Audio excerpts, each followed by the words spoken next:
Conference का मकसद जैसा कि हमने बताया था कि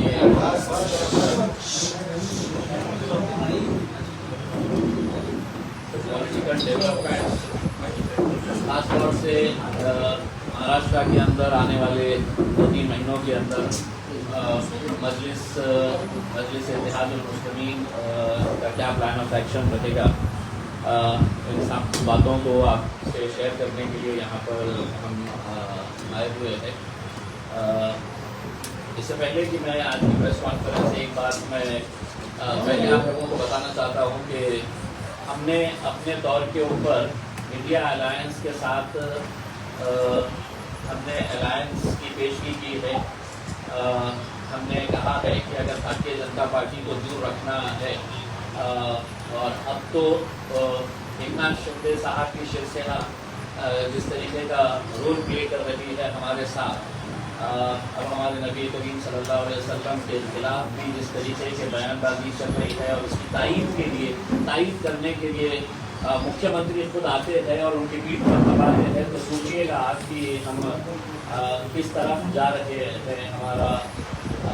हमें किस तरीके से हमारे साथ खेला जा रहा है। ये प्रपोजल हमने लोकसभा के इलेक्शन के टाइम पे भी दिया था, लेकिन उनकी तरफ से कोई प्रतिसाद आया नहीं था। अभी फिलहाल हमने दोबारा और आज फिर से एक मरतबा आपके ज़रिए हम ये पैगाम ये तीनों पार्टीज़ को देना चाहते हैं, शरद पवार साहब को, कांग्रेस को और शिवसेना को, कि हमें अगर भारतीय जनता पार्टी को दूर रखना है तो कहीं ना कहीं हमें भी कुछ समझौते करने पड़ेंगे करके। लेकिन अभी तक इनका कोई ये नहीं आया है, कोई रिस्पॉन्स नहीं मिला है। हालांकि नीचे स्तर के ऊपर बहुत सारे लोग ये चाहते हैं कि हर तरह का गठजोड़ करके भारतीय जनता पार्टी और एकनाथ शिंदे, अजित पवार को सत्ता से दूर रखा जाए। अभी मुंबई की यूनिट के ताल्लुक से आप लोग अच्छी तरीके से जानते हैं, 15 अगस्त के दिन एक बहुत अच्छी तिरंगा रैली यहाँ पर हमारे मुंबई के जो सदर है फैयाज साहब उन्होंने निकाले थे। बहुत कामयाब रैली तो रही थी और आपने देखे होंगे वीडियो के अंदर, आइए भैया साहब, वीडियो के अंदर पूरे मुंबई के अंदर इतना बड़ा माहौल तैयार किया गया था फैयाज साहब के जरिए कि तिरंगा रैली बहुत ही कामयाब तरीके से, मैंने खास तौर से फैयाज साहब को मुबारकबाद दिया फोन करके कि एक बहुत अच्छा एक मैसेज उससे गया है। आज के दौर के अंदर जब लोग शक की नज़र से हमें देखते हैं, मुल्क से वफादारी का हमसे सवाल करते हैं, तो ऐसे मौके के ऊपर यहाँ पर जितने भी नौजवान बुजुर्ग सभी लोग जो मोटरसाइकिलों के ऊपर थे, गाड़ी के ऊपर तिरंगा लगाकर चल रहे थे। मुंबई की यूनिट पिछले कुछ सालों से फैयाज साहब जो है उसकी कमान संभाले हुए थे। अल्हम्दुलिल्लाह बहुत अच्छे तरीके से उन्होंने काम किए और आगे भी यही उम्मीद है कि इस तरीके से जिस तरीके से मजलिस को हम आगे बढ़ाना चाहते थे उसमें फैयाज साहब का एक रोल रहेगा। फैयाज साहब ने ये जाहिर की थी कि मुझे भी इस बार दोबारा इलेक्शन लड़ना है करके, तो हमारे लिए बहुत बड़ा एक दुविधा ये हो गई थी कि हमारा सदर है, मुंबई की पहचान है, मुंबई की शनाख्त है, तो फैयाज साहब ने जब ये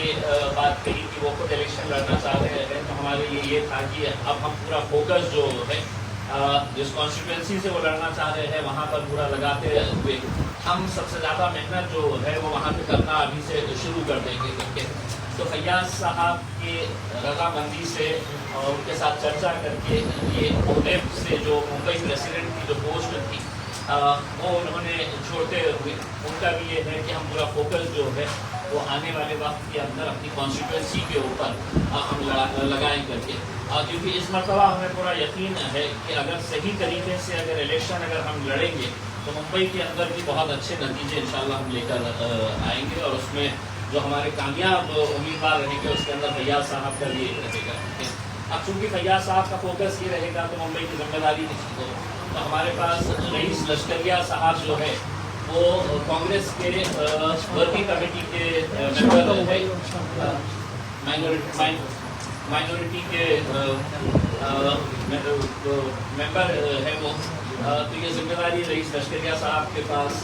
दी जा रही है और एक कोऑर्डिनेशन के साथ हम इस इलेक्शन के अंदर पूरे महाराष्ट्र में जहाँ जहाँ से भी हम इलेक्शन लड़ेंगे इंशाल्लाह हम सब साथ में मिलकर आगे ये बढ़ाएंगे। एक चीज़ मैं बता देता हूँ कि देखिए हमारे ऊपर आप इल्ज़ाम लगा देते हैं कि आप खड़े रहे तो इनका फ़ायदा होता है, इनका नुकसान होता है करके।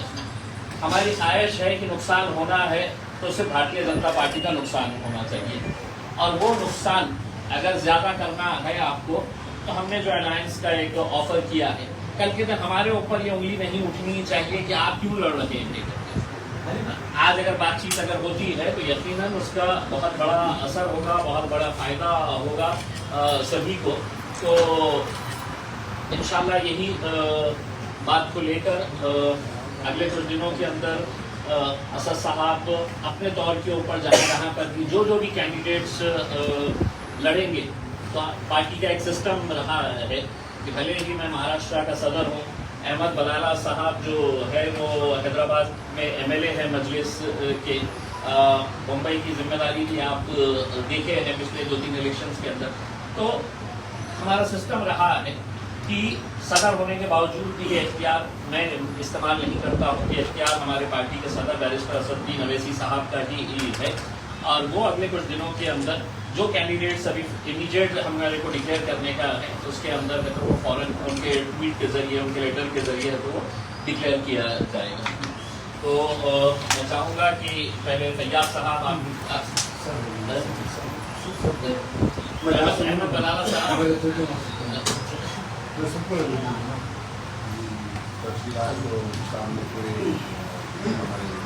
महाराष्ट्र के सदर और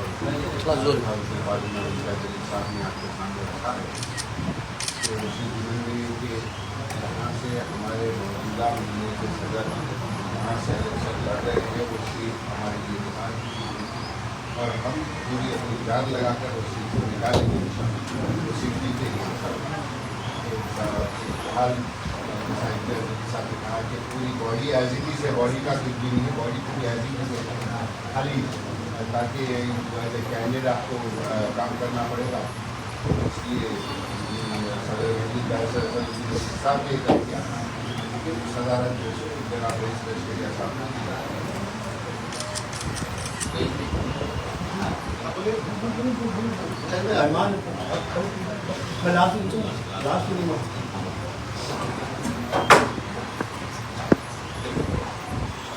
सबसे पहले तो मैं